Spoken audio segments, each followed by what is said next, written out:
바로 오늘의 역전에 대한 이야기입니다. 대반전의 이야기입니다. 여러분들 삶에 역전이 필요하시다면 오늘 메시지가 여러분들을 위한 메시지인 줄로 믿습니다.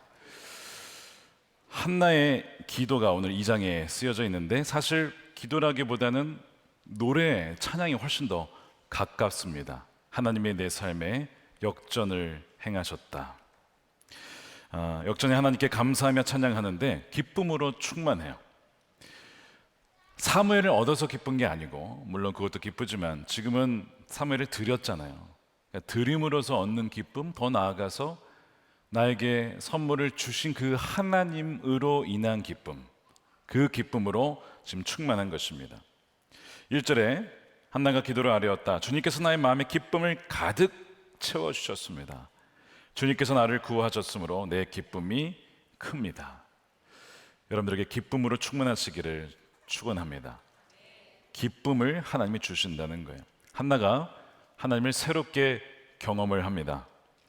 단지 어떤 환경이나 조건이 좋아진 것만이 아니고 하나님 때문에 찬양하는데, 하나님을 뭐라고 또 계속해서 찬양을 하냐면 2절에 주님과 같으신 분은 없습니다. 거룩하신 분은 없습니다. 우리 하나님 같은 반석은 없습니다. 이 거룩하다는 것은 이 카도시라고 하는 히브리어는 구별되다라는 거예요.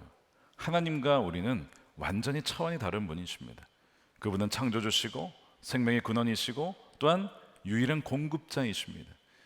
그 하나님을 한나가 경험을 하고 하나님을 찬양하는데, 내 삶에 역전을 일으키신 하나님을 이제 여러 가지 표현을 통해서 드러냅니다. 그것이 5절이에요. 한때 넉넉하게 살던 자들은 먹고 살려고 품을 팔지만 굶주리던 자들은 다시 굶주리지 않는다. 자식을 못 낳던 여인은 7이나 낳지만 아들을 많이 둔 여인은 홀로 남는다. 한나는 지금 사무엘을 낳아서 바쳤어요. 그런데 7이라는 표현은 본인은 아니지만 마치 자기가 7을 낳은 여인처럼 하나님이 그렇게 반전의 인생을 허락해 주셨다, 그 기쁨으로 충분하다라는 것을 표현하고 있는 것이죠. 반면 아들을 많이 두었던 여인은 홀로 남겨집니다. 이 두 여인의 상황이 완전 역전이 되는 거예요. 부자였던 사람은 품을 팔고 굶주리던 자들은 다시 굶주리지 않는 삶. 이 은혜가 하나님이 주신다는 것이죠. 제가 다시 여쭤볼게요. 여러분 정말 역전 좋아하세요? 이 말에 함정이 있는 거 아시죠? 나중된 자가 먼저 되는 역전 우린 다 좋아합니다. 그런데 먼저 된 자가 나중되는 역전 좋아하지 않아요. 근데 오늘의 말씀은 이 두 가지를 다 포함하고 있습니다.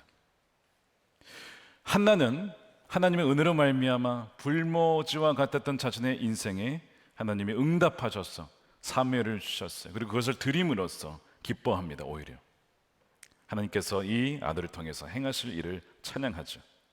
그러니까 역전승의 주인공이니까 얼마나 기쁩니까? 반면에 분인나는 나중에 된 자입니다. 그래서 오늘 제목이 역전의 하나님을 찬양하라지만 부제는 역전의 하나님을 두려워하랍니다. 왜요? 먼저 된 자가 나중 된 자가 있을 수 있기 때문에 그래요.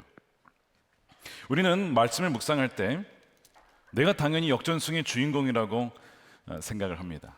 물론 여러분들이 역전승의 주인공이 되시길 축복해요. 십자가는 역전승이었죠. 그러니까 십자가의 사람들은 역전승을 이미 경험한 것입니다. 그러나 우리가 분인나일 수도 있다라고 하는 생각을 잘 하지 않습니다. 다윗과 골리앗 이야기가 나중에 나오겠지만 우리는 당연히 뭐예요? 우리는 다윗이라고 생각하죠. 묵상할 때 내가 골리앗 입장에서 한번 묵상해 보신 계십니까? 내가 골리앗이라는 생각은 잘 하지 않아요. 마찬가지로 한나와 분인나 이야기에서도 나는 한나지 분인나일 리가 있나? 근데 내가 한나인지 분인나인지는 내가 결정하는 게 아니고요, 하나님 판단하십니다. 하나님 보시는 거예요. 다시 여쭙겠습니다. 정말 역전 좋아하십니까? 대반전을 기대하십니까? 좀 대답이 신중해지시죠? 여러분이 한나라면 당연히 그렇습니다 라고 하겠지만, 여러분들이 분인나에 좀 그 가졌던 위치라고 한다면 굉장히 조심스러운 대답이 될 겁니다.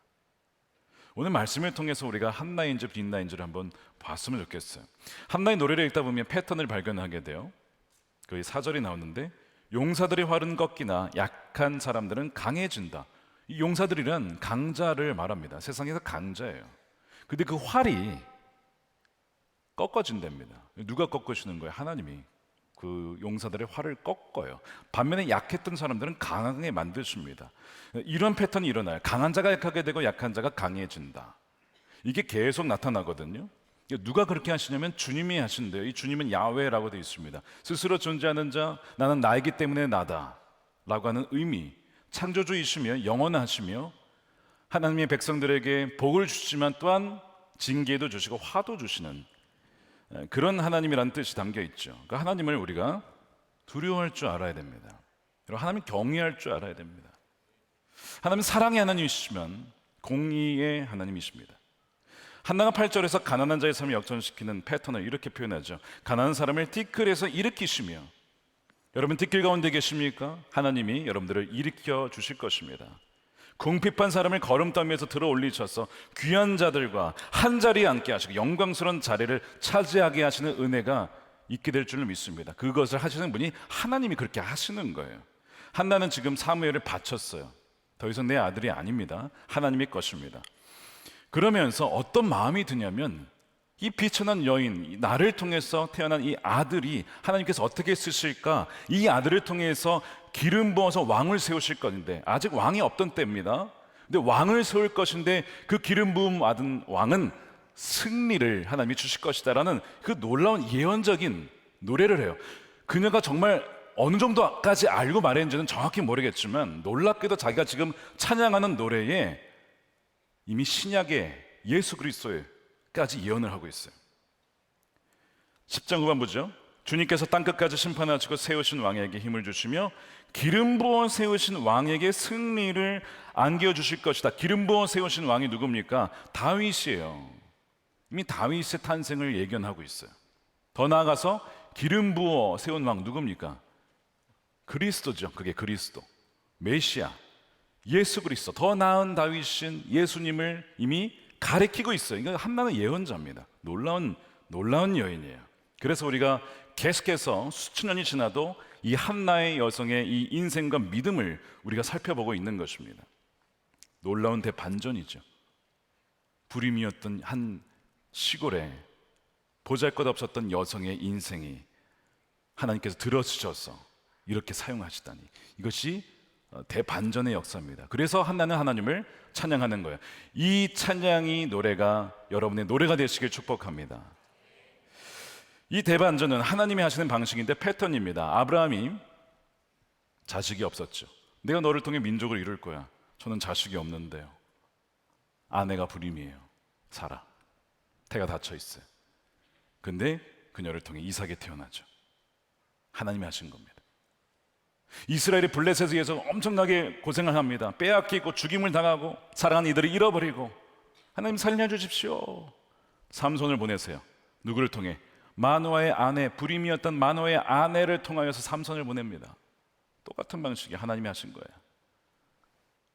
주의 오실 길을 예비할 선지자가 올 거야. 말라기 때부터 예언이 되는데 400년이 지나서 세례 요한이 옵니다. 누구를 통해서? 엘리사벳이라고 하는 무명의 불임의 여성을 통해서. 그 태에 세례 요한, 여자가 낳은 자 중에 이보다 큰 자를 볼 수가 없다 라고 하는 그 세례 요한이 그 여인에게서 태어나게 돼요. 성경의 역사가 쭉 이런 내용입니다. 나라가 위기에 처했을 때에, 백성들을 구해줄 지도자가 필요했을 때에 하나님이 누구를 통해 보내시냐면 가진 자, 부한 자, 뛰어난 자, 풍성한 자, 인싸가 아니고, 자 따라해 보겠습니다. 아싸.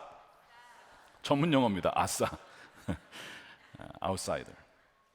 아웃사이더, 갈릴리의 어부들, 배제되고 소외된 자, 남자만이 아니라 여자, 그 중에서도 불임이었던 여성들, 사회적으로 완전히 우습게 여겨져 받았던 그 여성들을 통해서 놀라운 기적으로 태문이 열리면서 하나님의 역사가 계속 이어지는 거예요.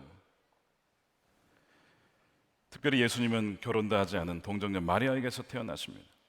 이 한나의 노래가 주는 메시지는 분명하죠. 하나님의 구원의 역사는 인간의 구원의 힘으로 되는 것이 아니라 하나님의 주권적인 은혜로만 되는 것이다. 여러분, 이 다 말씀이 아멘이 되시죠? 모르신 분도 없으시리라 생각합니다. 그런데 질문은, 그러면 누구는 낮아지고 누구는 왜 높아지는가? 그 기준이 뭔지 아시겠습니까? 오늘 말씀에 나와 있는데 누구는 먼저 되었다가 나중 되고 누구는 나중 되었다가 먼저 되는데, 그 기준이 뭔지 아시겠어요? 하나님은 주권적으로 일을 하십니다. 그런데 임의적으로 아무나 하는 게 아니에요. 만약 하나님 이것을 임의적으로 막 그냥 아무나 한다, 하나님 불의하신 분이십니다. 죄송하지만 하나님 불공정, 요즘 불공정, 공정 이슈가 굉장히 중요한 이슈 아닙니까? 그렇다면 하나님 불공정하신 분일 거예요. 그러나 하나님은요, 분명하고 선명한 기준을 갖고 계세요. 하나님 보시기에, 우리가 볼 때가 아니고 하나님 보시기에 악한 자들이 있어요. 하나님 그들을 낮추십니다. 9절에 보시면 그가 그의 거룩한 자들의 발은 지키십니다. 그런데 악인들은 흑암 중에 잠잠하게 하신대요. 힘으로는 그분을 이길 자가 없어요. 이 악인들이 완전히 하나님을 모르는 자냐? 그렇지는 않습니다. 분인나가 악인이라고 보기는 어렵지만 그래도 오늘 본문의 대비가 되기 때문에, 여러분 분인나를 생각해 보시면 분인나 예배한 자입니다. 엘가나와 함께 예배를 드렸어요. 그러니까 우리가 보통 크리스천이라고 부를 수 있는 자죠. 근데 이 악인들은 하나님을 경외하지 않는 사람들이었습니다. 그래서 흑암 중에 잠잠하게 됩니다. 근데 이와 비슷한 얘기가 예수님이 하신 비유 중에, 혼인잔치 비유 중에서 잔치에 들어왔어요. 여러분 잔치에 들어오면 구원받은 거 아닙니까? 근데 예복을 입지 않은 사람이 한 명이 들어왔네요. 예복이 없는 거예요. 예복은 믿음에 합당한 삶이죠. 믿음에 합당한 삶이 발견되지 않은 거예요. 거룩한 삶이 없었어요. 말 한마디 변명조차 하지 못하고 쫓겨납니다. 그게 마태복음 22장이에요. 친구여 어찌하여, 친구라고 불러요. 친구여 어찌하여 예복을 입지 않고 여기 들어왔느냐? 제가 물어보겠습니다. 여러분 예복 입고 오셨습니까? 예복 입고 하나님 앞에 서실 준비가 되셨습니까? 그가 아무 말도 못하죠. 변명을 못하는 거예요. 다 맞는 말이거든요. 임금이 사환들에게 말하되 손발을 묶고 바깥 어두운 데에 내던지라. 거기서 슬피 울며 이를 갈게 되리라. 흑암 중에 잠잠하게 된다. 똑같은 얘기입니다. 저는 정말 기도하기를 우리 교회 어느 누구도, 성도님도 이런 일이 없기를 정말 기도해요. 10절에 보면 그들을 또한 누구로 표현하냐면 주님께 맞서는 자라고 얘기해요. 주님께 맞서는 자들은 산산이 깨어질 것이다. 하늘에서 벼락으로 그들을 하나님이 치실 것이다. 누가 감히 하나님께 맞설 수 있나요?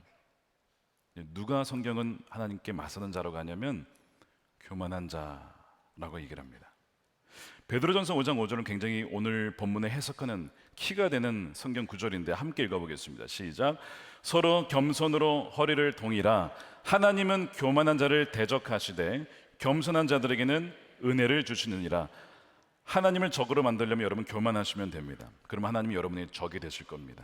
그러나 겸손하시면 하나님 그에게 은혜를 베푸시고 그를 떠나지 아니하시며 그에게 힘을 주실 것입니다. 여러분 겸손의 은혜를 누리시길 축복합니다.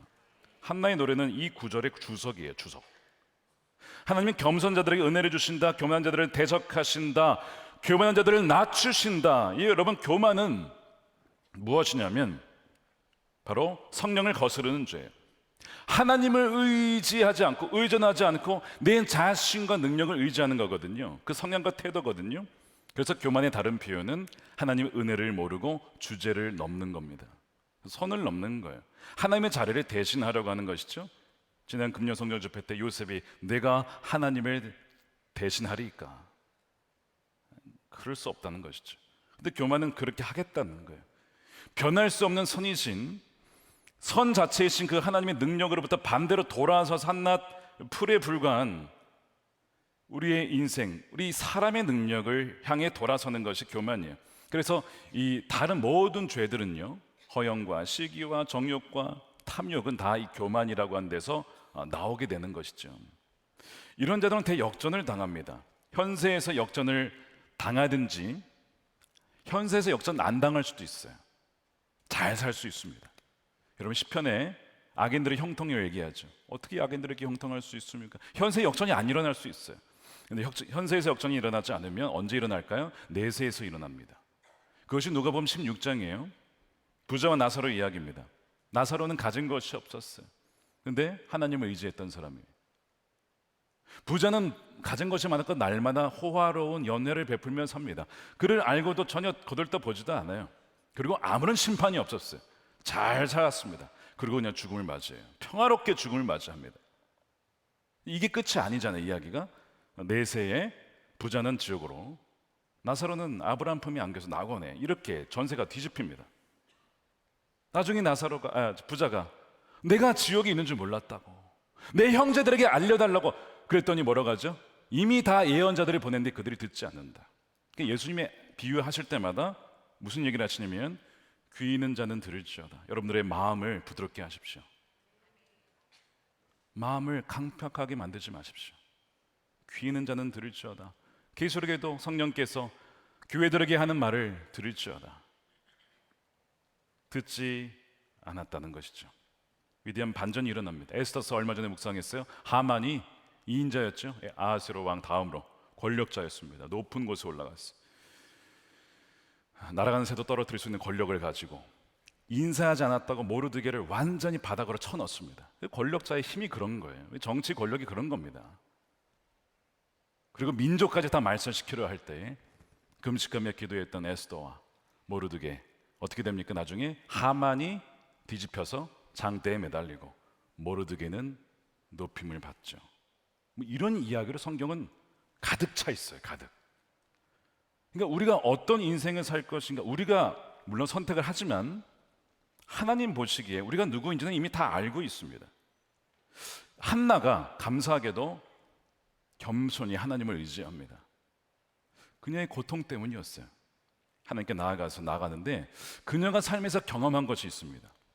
이 역전의 기준이 있다는 거예요. 하나님이 누구를 이렇게 뒤집냐, 그걸 깨달은 거예요. 한나가. 우리가 오늘 이것을 분명히 배워야 됩니다. 이게 3절 말씀이에요. 우리 함께 읽어보겠습니다. 시작. 너희는 교만한 말을 늘어놓지 말아라. 오만한 말은 입 밖에 내지 말아라. 누가 나중될 자가 될 것이냐, 먼저 되었다가 나중될 자가 될 것이냐, 흑암에 조용히 이르갈 자가 될 것이냐, 바로 교만한 자인데, 그럼 누가 교만한 자냐? 말하는 걸 보면 알 수 있다는 거예요. 누가 이런 교만한 말을 했냐면 분인나죠.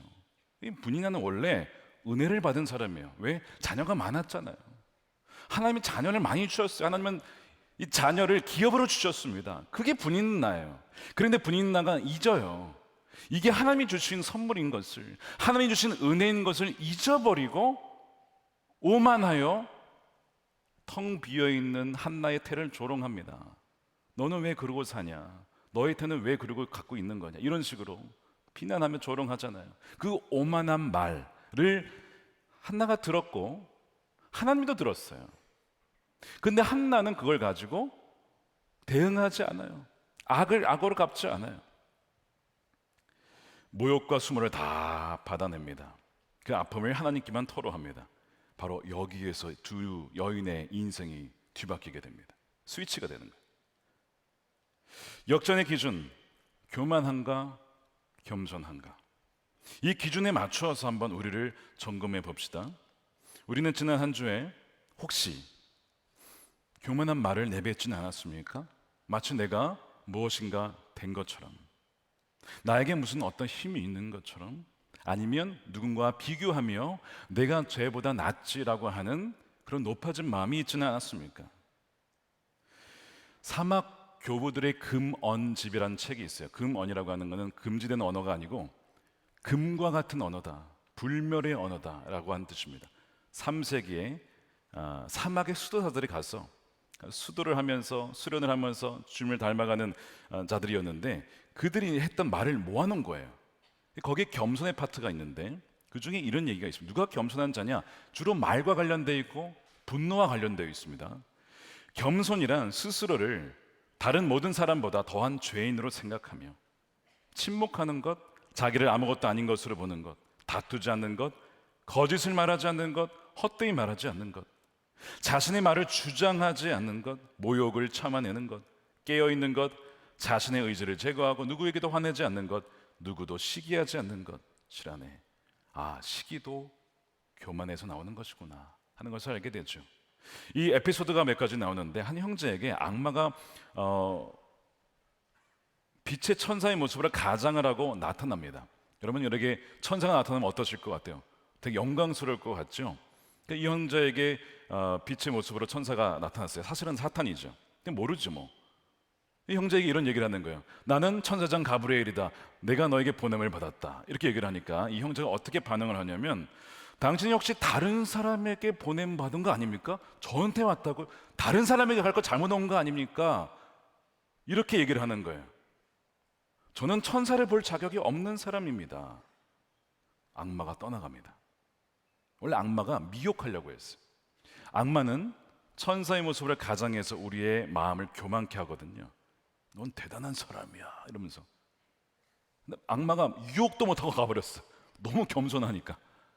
근데 왜 이 형제가 이렇게 반응을 했냐면, 그 수도사들 중에 원로들이 있는데 이렇게 가르친 거예요. 만일 천사가 나타난다 하더라도 맞아들이지 말고 이렇게 말하면 겸손히 행해야 된다. 나는 천사를 볼 자격이 없는 자입니다. 나는 죄 가운데 살고 있기 때문에 그렇습니다.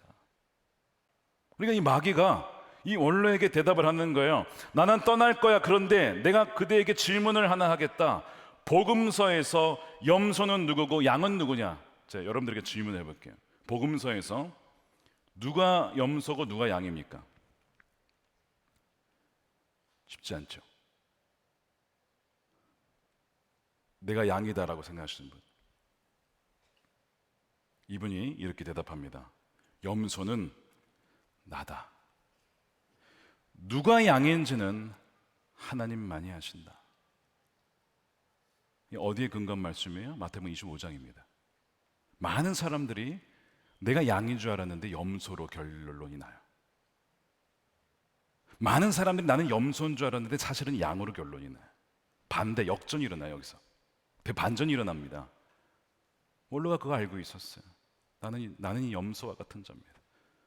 나는 늘 하나님을 들이받는 불순종의 사람입니다. 누가 진짜 양인지는 하나님이 아십니다. 마귀가 큰 소리를 지르며 봐라, 그대의 겸손 때문에 나는 떠난다 하면서 떠나가는 거예요. 마귀는 절대로 겸손한 자를 이길 수가 없어요. 왠죠? 아까 말씀 읽었죠? 겸손한 자에게 뭐가 있어요? 하나님의 은혜가 충만하니까, 하나님이 그와 함께 하시니까 마귀가 건드릴 수가 없는 겁니다. 반면에 왜 우리가 마귀에 의해서 자꾸 넘어가죠? 뭐 때문에 그럴까요? 우리가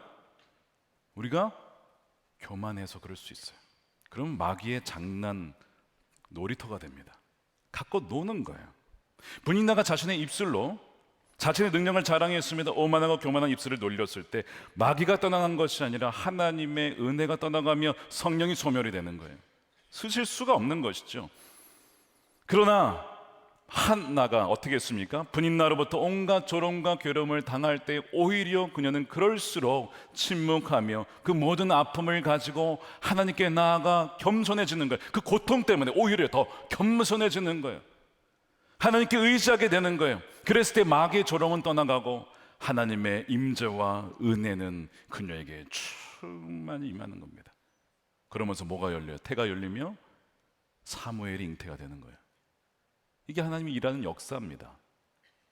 이스라엘의 새 역사를 잉태할 여인으로 택함을 받죠.